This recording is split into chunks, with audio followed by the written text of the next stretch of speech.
Ladies and gentlemen, it is week 11. It is lightning round time. I don't know how it's week 11, but you know what? It makes no sense at all. It goes by quick, baby. It really makes no sense at all. Guys, how we doing? It's sad now that you reminded me that football is flying by, dude. It's we have to remember these days when we're deep in the off season, just like praying for the legal tampering period. You know what I mean? Like even the worst games possible are still awesome. So football is alive and well. How are you, Gary? Well, you know, yeah. I'm good, man. I'm just making a trade right now and just typing it to my group chat so that it's there. Live trades. Live trades, man. I would get people that got to think I'm nuts. I'm sending Michael Pittman and Kenneth Murray Jr. For Brandon Cooks, Robert Woods, a 23 first and a 23 third. But it's all part of a plan. There you go. That's not too bad. You know what? I will say this: when we are in those days, when we had some football, we'll just play reruns. We'll play the hits. We'll be like friends. Just for like week 2 waiver ads from this pod. People, negative people will be watching our week 3 strategy session in May. Anyway, it is week 11 because my office is in shambles. I'm like, you notice there's no door. There's not even a door here. You know what I mean? Like where we're going, we don't need doors. The sound is off. Yeah, we don't need no stinking doors. Not here in week 11. Go with the usual here. Players that we're excited to watch, players that we're nervous about in week 11, and something we want to get more information on for this week 11 in the 2021 season. So let's start with, let's go to you, Gary, because you seem very excited about this one. One player or situation you're excited to watch in week 11. All right, so this is kind of a whatever. I don't care. Elijah Mitchell just had surgery on a finger. Who knows if he's going to play on Sunday? I mean, surgery on your finger is not that big of a deal when it's broken. It's still weird to me to think that they could play like 6 days later. Jermichael Hasty is still banged up. Jeff Wilson's season is upon us, and the Niners get the Jaguars. Like we have seen when Jeff Wilson gets the start, they give him the ball a ton. He's used in the passing game. I mean, I can remember vividly like the 3 touchdown games after Mostert went out last year.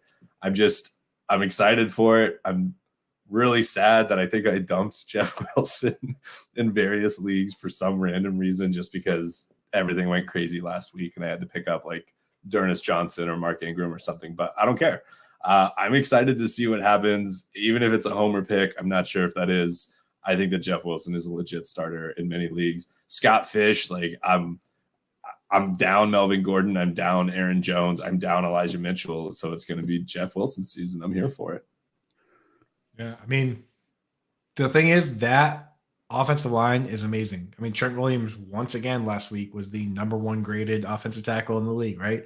Like I think he's the number 1 graded offensive tackle in the league on the season. You know, he's probably the best offensive tackle in the league, and he has been for a couple of years. He's one of the few guys that's been graded out as the number 1 tackle 2 seasons. Like you rarely see it. Think about that. 5 linemen, 32 teams, 160 linemen. This dude's been the top guy more than once. And now this would actually be the 3rd time. So like, you know, just run behind that guy, whoever it is. I don't care who it is, you know? So Jeff Wilson, I'm on board. The whole finger thing is crazy, but I've also, you know, the thing about on the flip side is I've also seen DeMarco Murray have surgery on his hand and then play the very next week. You know, we've seen guys, depending what part of your finger is broken. I mean, the fact that it needs to be surgically repaired is insane. But, you know, I wouldn't rule out Elijah Mitchell playing, but at the same time, you know, Jeff Wilson could be a league winner. I don't know, a league winner, but it could be a week winner.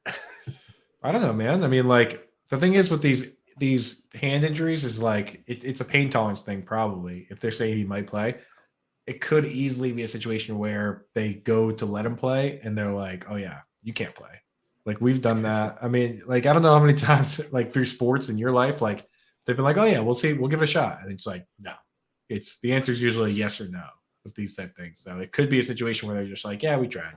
You know, I mean, Curtis Samuel came out and played a handful of snaps, and he hasn't played in I don't know 10 weeks since then. So Yeah, he hasn't played since what, 2017, I think. Yeah, no, he played this year very. Yeah, I know. It just feels like it's 2017. Right. Yeah. So sometimes it's I mean, oh, let's try it, and then it's like, oh no, you have a broken finger.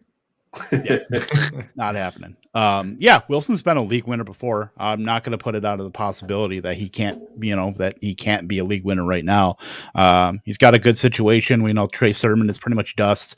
It's pretty much right now it's Jeff Wilson, and I'm not sure about anybody else, but right now it's looking like next man up, and Wilson's going to be that guy.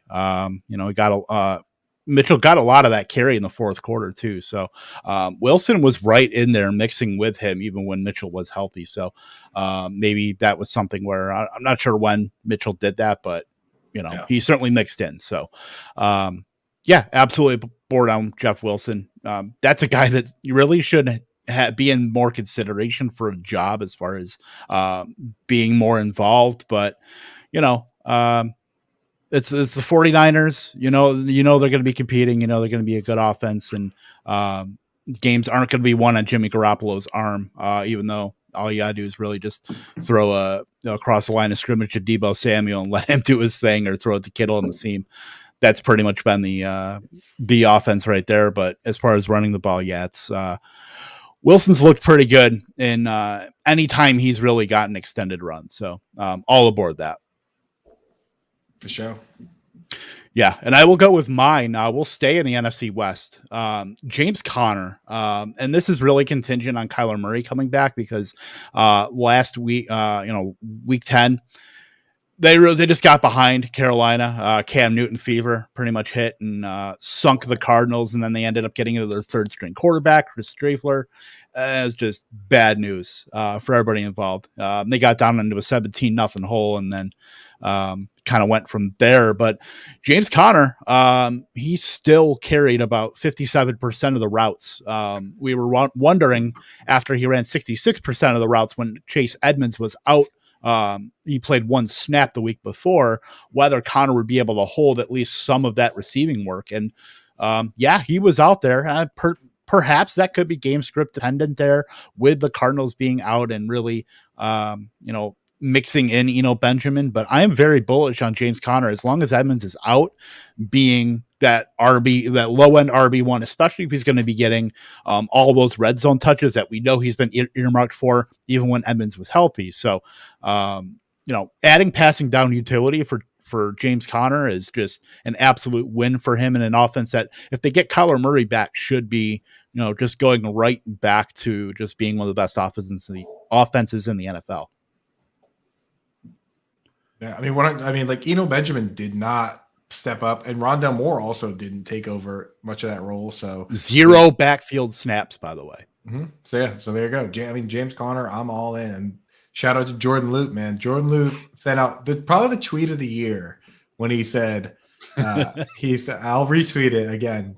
He's basically said this that kid that's just mumbling. He was like, I don't understand why I still like James Conner, but I do, and it's just, I'll have to say. It's me on a stream anytime last year. Right. He just, I don't know why I like this guy, but I do. But he's right though. James Conner has been a beast. He could be this year's 2016 LeGarrette Blount. You know what I mean? Just being the guy on a really good offense means touchdowns. You know what I mean? It's LeGarrette Blount scored 18 touchdowns. He wasn't that impressive, and he never has been. He wasn't before, he wasn't after. It's just sometimes you're in that position. James Conner is right now. So it's everything that we hoped it would be. I forget what we talk about week after week. I do know that I talked about James Conner, I believe, last week. Lot. And I will admit, you got me more on him, Gary. All off season, and I think that he may have been one of our excited players, I think 4 times so far this year. And he's doing everything we hoped.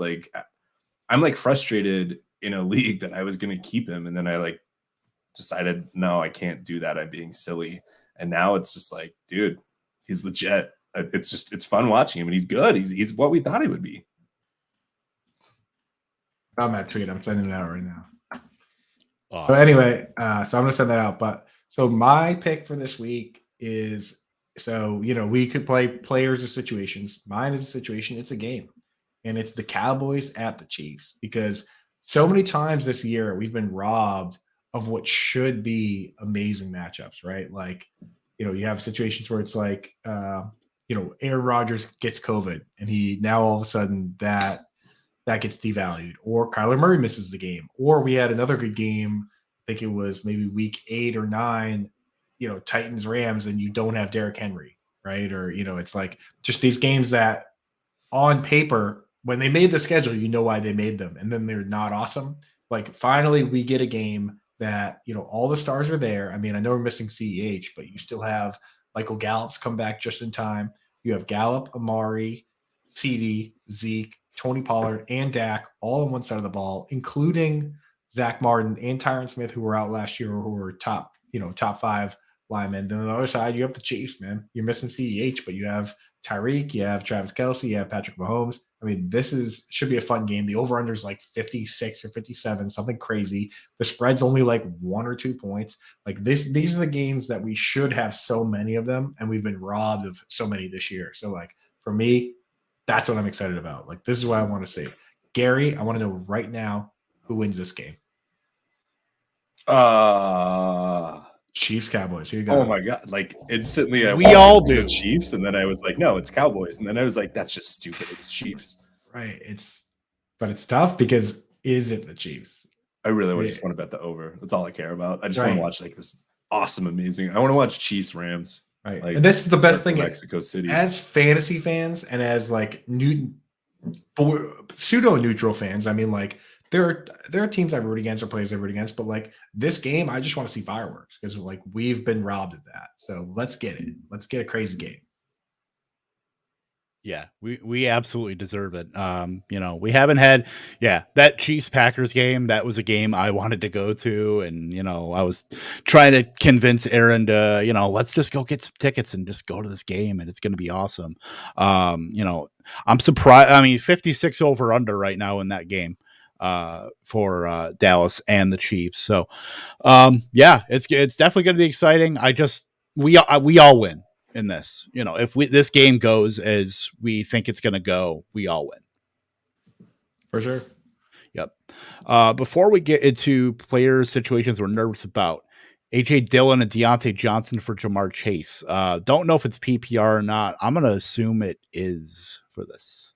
I mean, I think personally, you have to think about your particular situation. Like if you are a team that's on the fringe of the playoffs and you'll start AJ Dillon and Deontay Johnson this week, then you do it. You know what I mean? You do what you have to do to make the playoffs because, we have Jamar Chase above Deontay Johnson, but that's not a done deal, So, but I wouldn't do that if AJ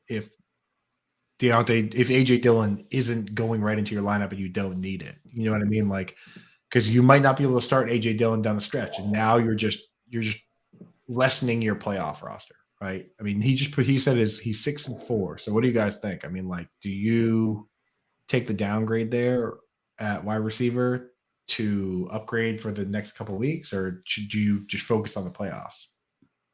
It's just about getting in. I mean, you got to get it. You got to get in the dance to be able to dance. So, I mean, in a vacuum, I probably wouldn't do it if I'm giving up Dillon and Johnson, just because I think Dillon's going to have Dillon's been plenty involved, even when Aaron Jones. I mean, the beginning of that game against Seattle, I mean, it was mostly Dillon in there just salting away. And then obviously Jones got hurt, and then Dillon pretty much salted away the rest. But I mean, this is why Dillon was one of the best contingent plays of the entire, of the running backs, because this is the kind of profile, and especially play that narrative it's going to get colder. You need the run game. You need to be able to grind out these games. And Dillon's like the perfect back to do that. And he has some pass catching ability too, as we've seen. So, I mean, it depends on what side. I would assume if I'm getting Jamar Chase, if I'm stacked at, running back, I can afford to do that for an upgrade. I mean, it's not too bad. I think I would pull the trigger if I'm looking to just get elite assets and just kind of pool for a playoff run. I'm not. Let's take with Chase, man. I want Jamar Chase to finish as the wide receiver 1 overall. I love him. He's so good. Deontay is, I have no idea what happens down the stretch as we get into the colder weather, and Ben and Mason, whatever it may be, and AJ Dillon, cool. Like he's solid for 2 weeks, whatever it is, and then Aaron Jones comes back, and we're back in a split. Jamar Chase, I mean, I even if it's redraft, I don't care. He's just awesome. I want him. I'm literally trying to propose a trade right now and trying to figure out what's too much to give up for him. Yeah, I mean, well, that's the thing is that it's like if you aren't like unless you're crazy desperate at running back at 6-4, you're looking pretty good, right? Like if you're going to start AJ Dillon no matter what down the stretch, then you do it. But otherwise, you're just downgrading your wide receiver for your playoff run, you know. So I would stick with the trade's the other way around. He's getting usually you put the players that you're trading away in the thing. So yeah, if you're not using AJ Dillon, then do the trade right now. Yeah, for sure. Like if AJ Dillon doesn't start for you, then do the trade. Yeah, that's an easy one if you're 6-4, right? On that side. Yeah. Then it goes right back to consolidating assets and just getting elite players. Yeah. Yep. Well, let's do one more before we go on. Who do you think has the player better? Easy for me to say. Better playoff outlook, Debo or a Tyreek Hill? Debo, better playoff outlook, Debo or Tyreek Hill. I mean, they're pretty similar assets at this point, right? They're both like top 5-6 wide receivers. I mean, and they're very similar in terms of what they do, like explosive in terms of how they produce. I mean, I know that Tyreek. I think I would lean Tyreek just because he's just getting a bigger target share. You know what I mean? He's getting more balls his way. He doesn't have to contend with. I mean, they don't have an Ayuk. You know what I mean? And they throw more. Like, I mean, doesn't Tyreek already has over 100 targets, doesn't he? Like, I want to say that Tyreek might have 110 targets. Like, last I was looking at it, he was up there. So, I think even if you go by per game, like I'm pretty sure Tyreek has more targets than Debo, and that's where I lean. You know what I mean? In any sort of PPR or half PPR or anything, like I chase the targets more than anything. So that's where I'm going. Tyreek Hill over Debo rest of the season for sure. Yeah, I'm with you there. Just because I mean it's Hill and Kelsey, and it's literally a roulette wheel for anybody else in that offense. Versus Debo has to compete with Kittle, has to compete with Ayuk, has to compete with the run game. As far as touches. You're not going to see San Francisco getting into passing shootouts. It's very rare if that happens. Kansas City, I could absolutely see that with that defense. So, Tyreek Hill has the biggest as far as upside, weekly upside. It's Tyreek Hill. Lock it down. I got the target numbers. So it's 11 targets per game, 11.1 targets per game for Tyreek Hill because Tyreek still has his. He has his bye week coming up, so I guess you could factor that in, but obviously it's not during playoffs. But so 11.1 targets per game for Tyreek Hill. Debo is getting 9.5. So about, just call it one more target a game. I know it's like 1.6, but it's kind of almost splitting hairs. I thought it was more. I thought Tyreek Hill was getting a lot more. So I guess it is pretty close. I mean, let's check.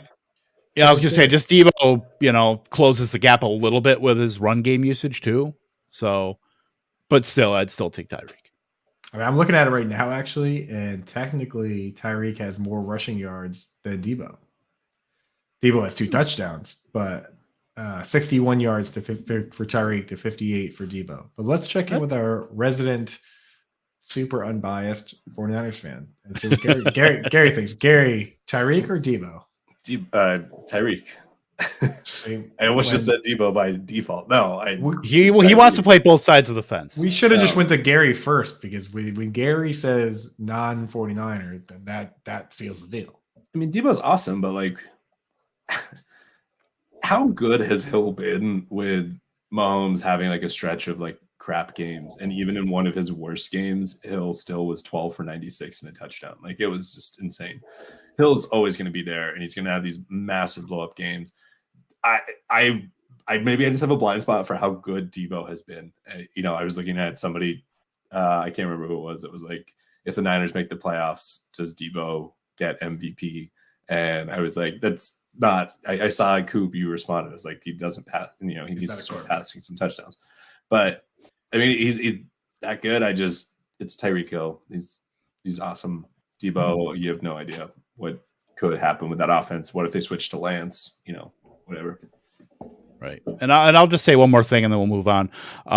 It's almost like we're kind of waiting for the other shoe to drop with Debo. Like, we know we were looking at the beginning of the season and thinking, oh, it's great, but could be pretty unsustainable, especially when you're getting Kittle back, especially when you're getting, hopefully IU can find his way out of the doghouse. But the dude just keeps motoring. I mean, I want to believe this is who Debo is. Like, if this is the kind of upside he can carry this, but to the same token, like I said, kind of waiting for the other shoe to drop, and it's just the nature of how he's used. Yeah, agreed. So, all right, on to a player situation that we're nervous about for Week 11, right? Yep. And I will. I can certainly lead this off here.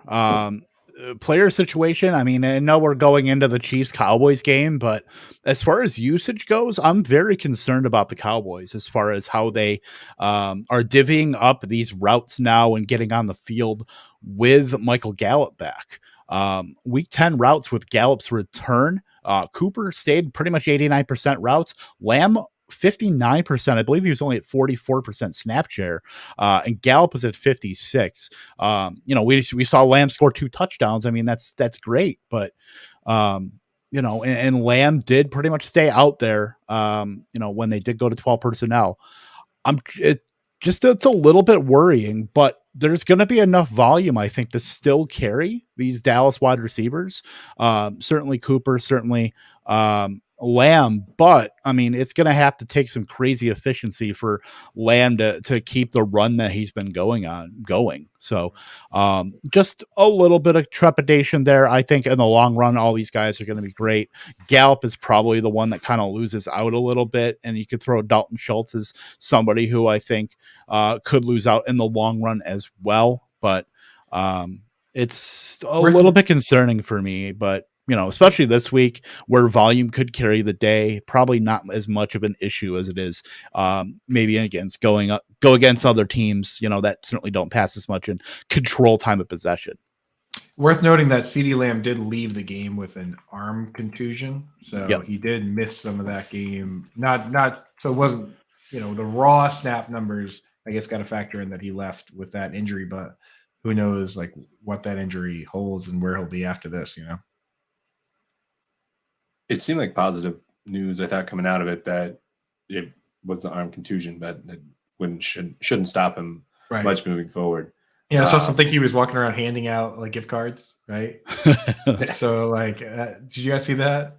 I did not. I didn't. I saw some news that after the game, or I think like a day or two after, he went to some store and was just handing out like gift cards, just like he bought a bunch of them and was like, here you go, buy whatever you want, like just being a dude. That's awesome. So yeah, nice. So I mean, it's not like he's laid up in some hospital bed, maybe he had his arm like kind of like this, like handing out the cards or whatever, but I think he's probably gonna be fine.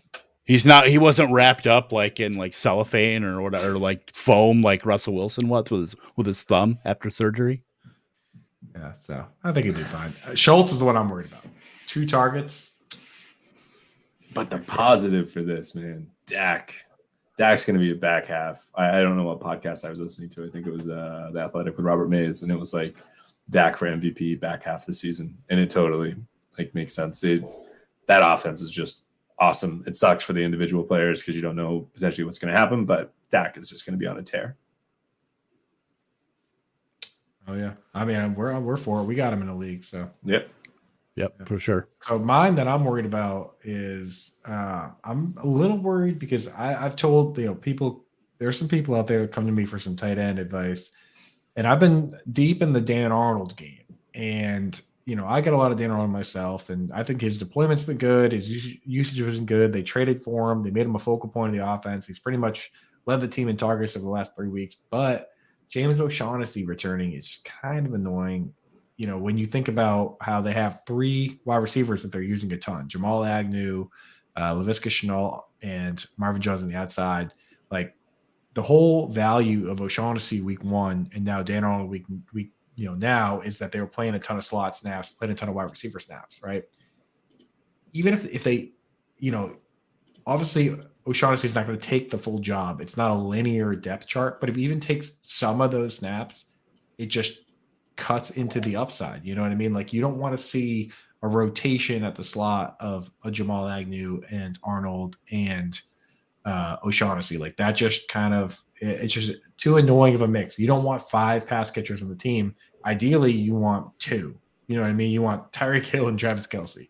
You don't want 5 different dudes. 3, I guess, even 3 sometimes can be tough. Like you look at teams like the Vikings where it's Jefferson, Thielen, and Conklin. Like you can't even really trust Conklin, even though there's no one else. So I just, this is the way I look at it is like you're on a ship and there are these waves out there. Like when you're in the tight end situation, like Mike Gesicki or Logan Thomas, right? Like Mike Gesicki, there's these Devontae Parker and Will Fuller waves coming in, and you have to survive them to be this top-notch tight end. Like this is the last wave for Dan Arnold, but it's still something you got to think about. So I'm a little nervous that James O'Shaughnessy is going to do anything. I'd rather him do nothing, but it's not up to me. It's up to probably the least rational coach in the league in Urban Meyer. So, it's like, that's the scary part. It's like, you would normally be like, oh, they'll just stick with a good thing. But sometimes they go, oh yeah, we got all these guys. Let's use everybody. And it's just, that's the worst thing for fantasy football. It makes sense in real life, but I don't know about you guys.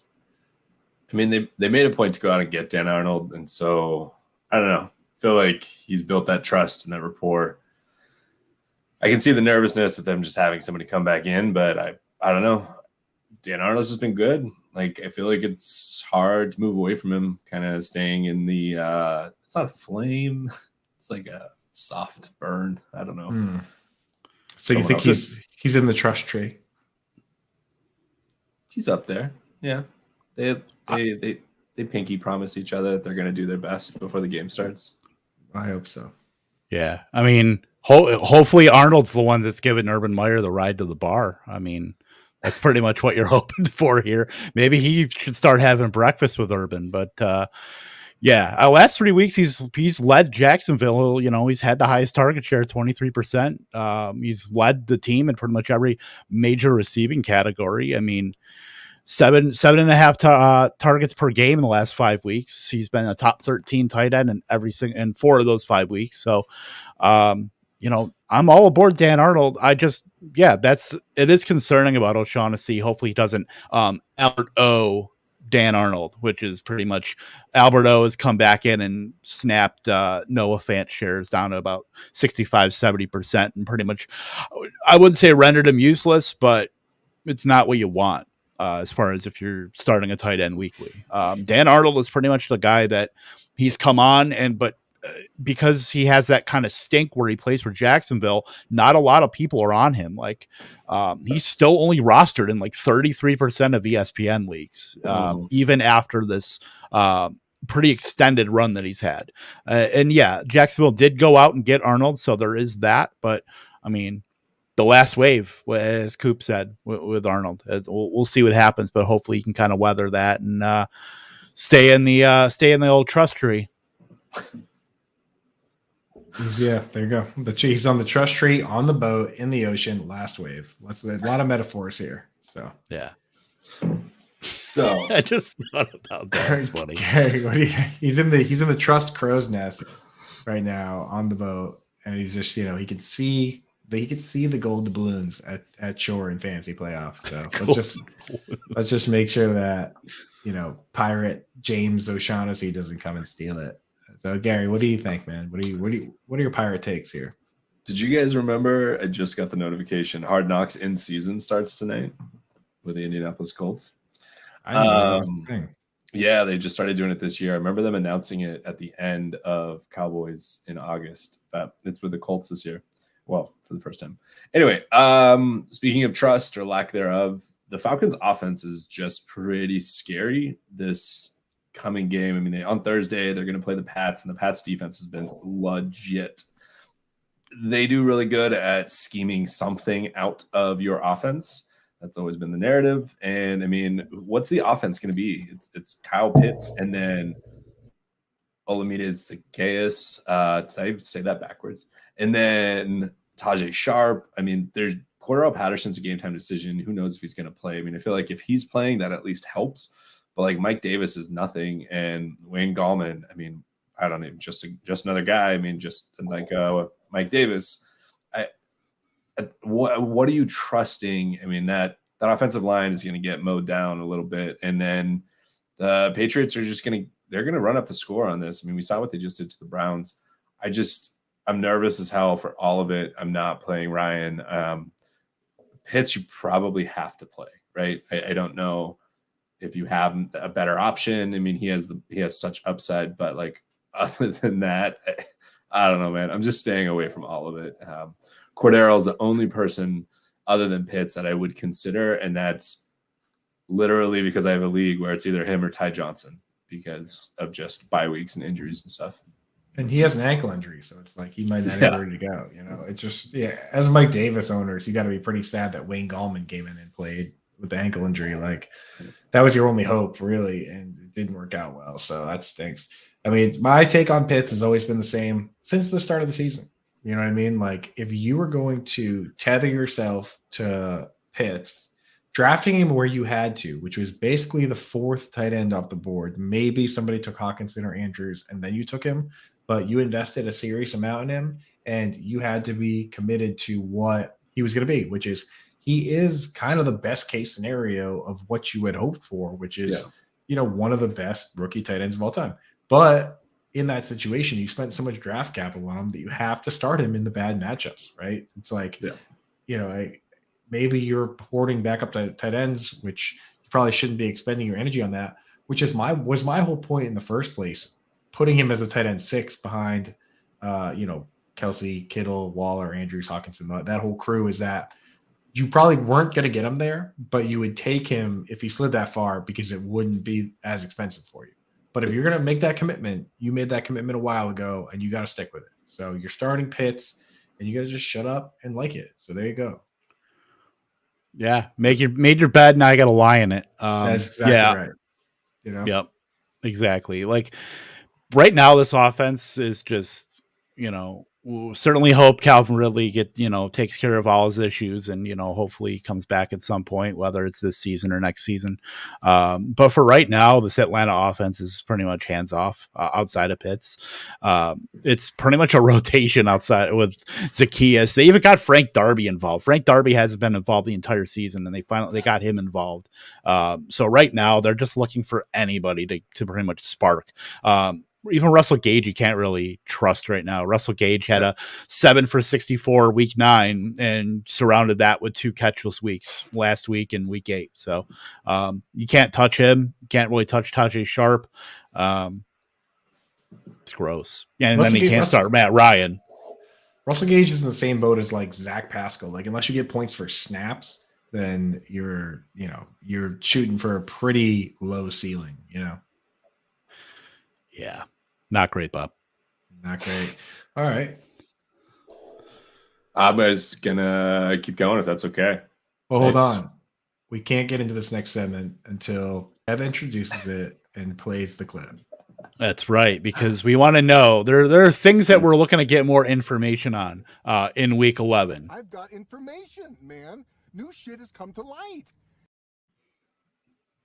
That's exactly right. And like I said, I refuse to move on to the next segment until that gets played. So, Gary, why don't you go ahead? All right. I want to talk about Brandon Cooks. We saw him do really well at the beginning of the season. He was like a yardage leader. He was getting all these targets, even if he was on the hapless Texans. And then Tyrod went down and things just kind of seemed to go off the rails. We didn't really know what was going on. Well, Tyrod's back.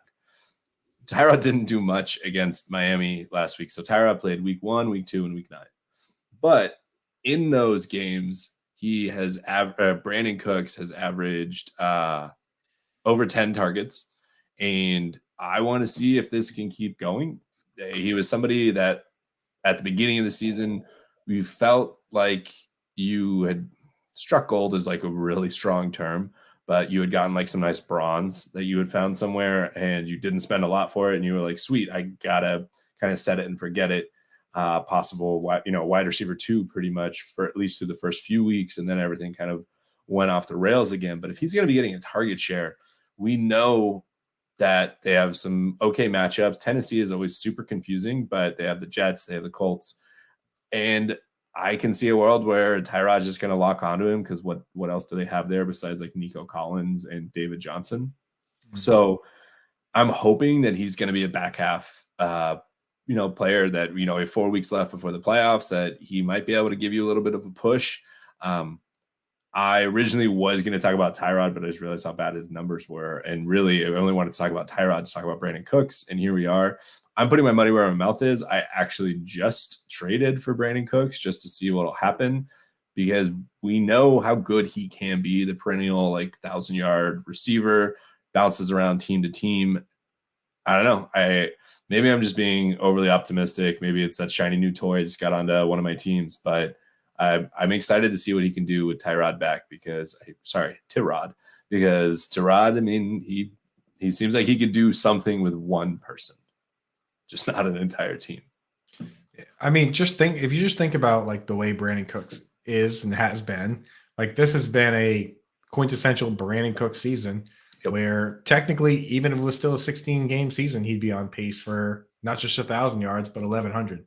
So if it was a regular Brandon Cook season, even with a couple duds cooked in, he would be on pace for the 1,000-yard season. That's the scary part, right? Is that okay, so what does he have now? He has 641, right?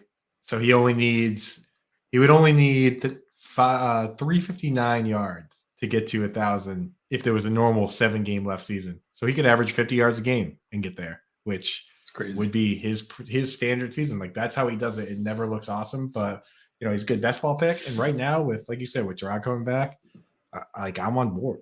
He could put up 1,200, 1,300 yards. I wouldn't be surprised at the end of the year, considering what he's done so far. So, if he's getting the targets, why not, man? He said himself many times, people ask him, with the concussions, things like that, do you have any interest in quitting? He always says no. They ask him, do you want to trade or whatever, these situations. I guess he did have the tweet where he was pissed about Mark Ingram, but this guy's a football player, man. He's a baller, and he's going to go out and play his ass off. And every day when you watch him play, he gets up when he catches a pass, and he bugs, man. He freaks out. He shoots the bow, and I know he's not allowed to shoot the bow and arrow anymore, but this guy is a football. This guy does football in church, pretty much. He's not allowed to? Nah, you're not allowed to do the bow and arrow thing. I don't think you're allowed to do the bow and arrow anymore. Yeah, because he used to do it all the time. I think it's actually no longer allowed because it's a weapon, which sucks. Can't do it. Wow. Yeah, I mean, have you seen anyone do it this year? I haven't seen anyone. I think they told everybody quietly, no more bow and arrow move. So, but I used to love the bow and arrow memo. Yeah, the bow and arrow memo. I think it went out, dude. I mean, Brandon Cooks would be shooting them all over the place normally. So. But either way, I do. When he gets up, though, he's fired up, man. He just, So I don't see him quitting at all this year. Kev, am I crazy? Stop it. Get some help. Here's the thing. I mean, the fact that you want more, and things answered about the Houston Texans. I mean, you're a stronger man than I am. It is Brandon Cooks. By the way, if we're playing the hits, a professional wide receiver in this league. But yeah, what was the thing you said about gold, by the way? I'm sorry. It was striking gold. It's not like I struck gold coming out of the draft with him, but I maybe found some shiny bronze. It's like the 10 anniversary, the 10th, what do you even do for that? The third anniversary is leather. Are you gonna give him a baseball glove or something?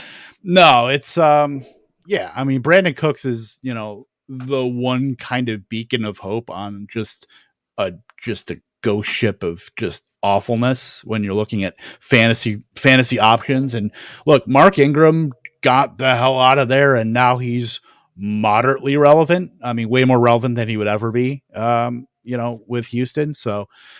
I mean, if anybody could do it, I mean, Brandon Cooks, he deserves better than the Houston Texans. I mean, I will say that. Trade deadline's over. It is. It is. Absolutely We're is. doing it. So We're rolling with it. fingers crossed. We're Yeah. going live. I think they'll Yeah. be. I think it'll be fine. Yeah. It He'll be only fine. just occurred to me I didn't phrase this in the form of a question, and my apologies. It's all right. We're This looking for isn't more Jeopardy. information, but I think that you guys understand. I'm looking to see what happens. I mean, mine's pretty easy, and I could phrase it in the form of a question to you guys, which I will here. You guys ready for this? So, Ramondre Steamroller, or Ramondre Stevenson, or as I like to refer to him as Jumanji Steamroller, had a monster game this week with no Damian Harris. But now Damian Harris has also cleared concussion protocol, and he will be back this week. So, in this offense that has historically been a two-back system, but they use James White and Brandon Bolden as the pass down backs. Like, has Stevenson done enough to earn himself a bigger role, or does Damian Harris just take his job back and roll with it? That's the question. I'll hang up and listen to your answers. Thanks, guys. Well, we're out of time this week. Oh, and they're good. I'll hang up. He really did. It's tough. It's so tough with these Patriots running backs. I mean, Damian Harris, when he's been in there, has been pretty serviceable. Ramondre comes out with this just fantastic banger of a game.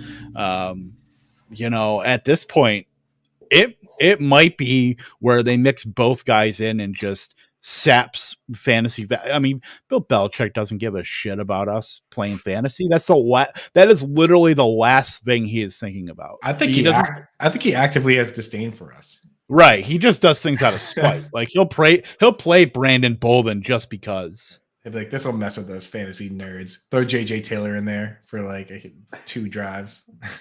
For 2 goals. Right.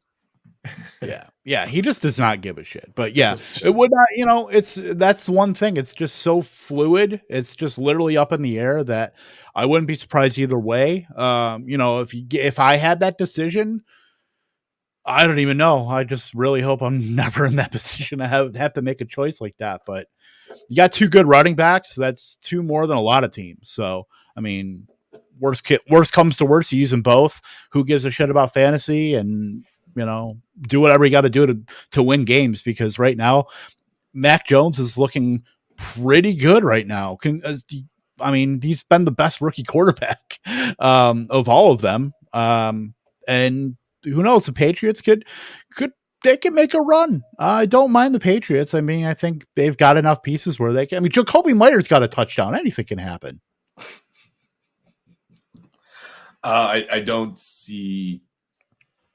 think that it's all of a sudden Stevenson's backfield. I think that your 2 questions I felt like were mutually exclusive, and yet I don't know. Like, yes, Stevenson will get more work. This is still Damian's backfield. That's how I would view it. I mean, you got 102 on 20 carries in a 45-7 win. Yeah, I think that's probably where it's at, which sucks for fantasy, but it is what it is. Yeah. All right, Kev, bring us in home. All right, we're bringing it home, and we're going to talk about the circle the wagons here with the old Buffalo Bills. The passing game options minus Stephon Diggs, because Stephon Diggs had his best game of the season last week, and it looked like that Josh Allen is targeting Stephon Diggs over some of these secondary guys, and outside of Cole Beasley, and clearly Emmanuel Sanders hasn't been a thing in the last month or so. Gabriel Davis got a little bit involved, but Stephon Diggs was the engine that made that team go.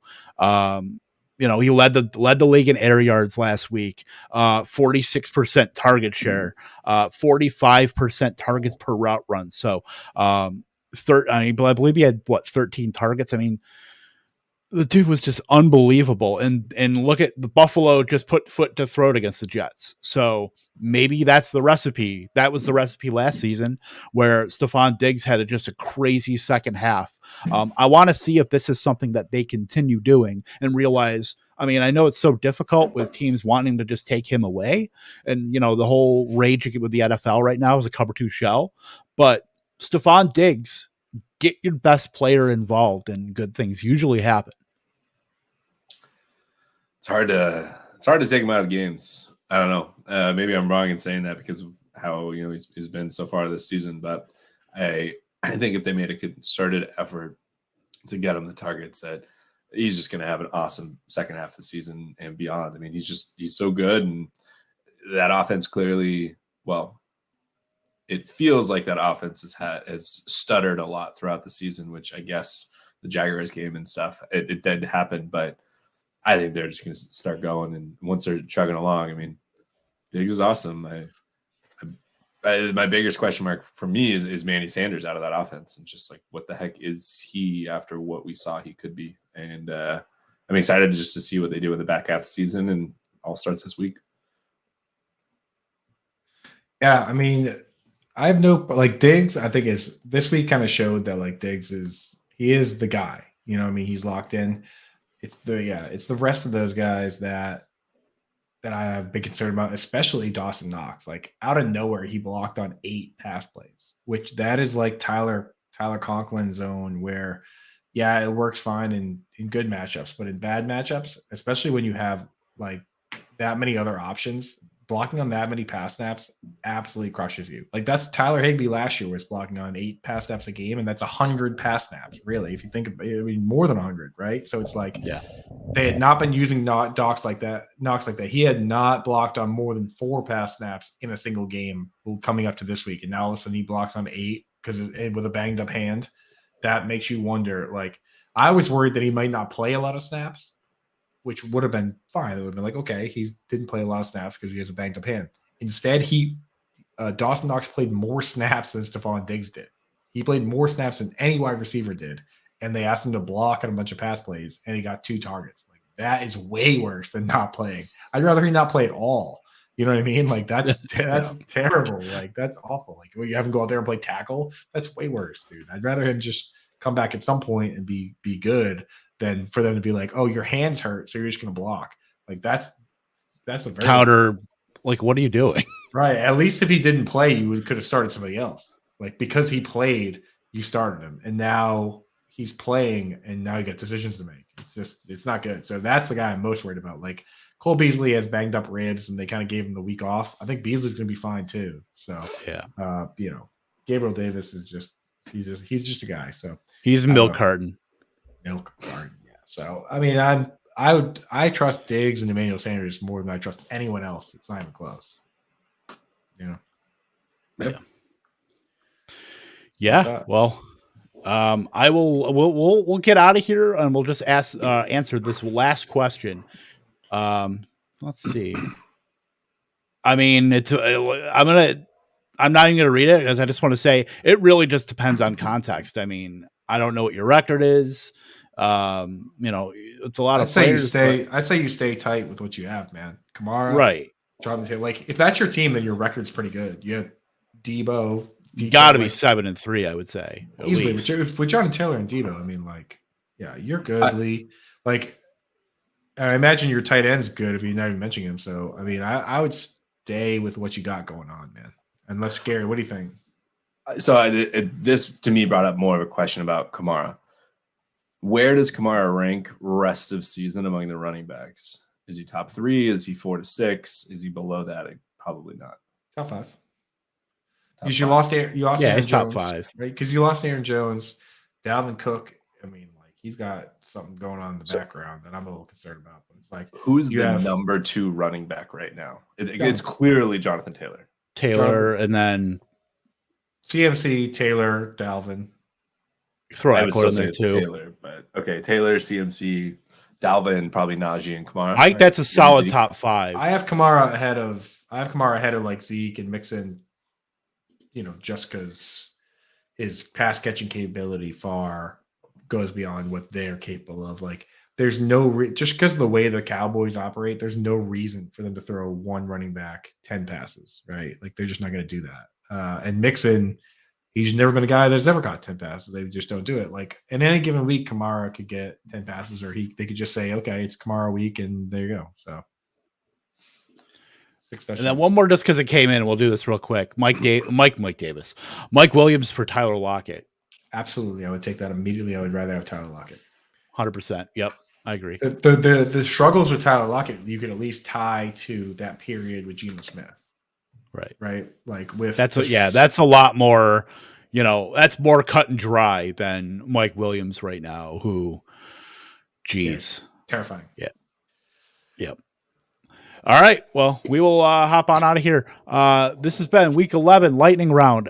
We will be back on Sunday with the calm before the storm. Of course, Britt Flinn, myself, and Mr. Gary Haddow, Mr. Andrew Cooper. I know you're peacing out. So it's been a pleasure as always, my friend. We will see you next week right here. Same bad time, same bad channel. And for the rest of you, we will see you next. We will see you on Sunday, and we will see you next week here for week 12 strategy session. Take care, everybody.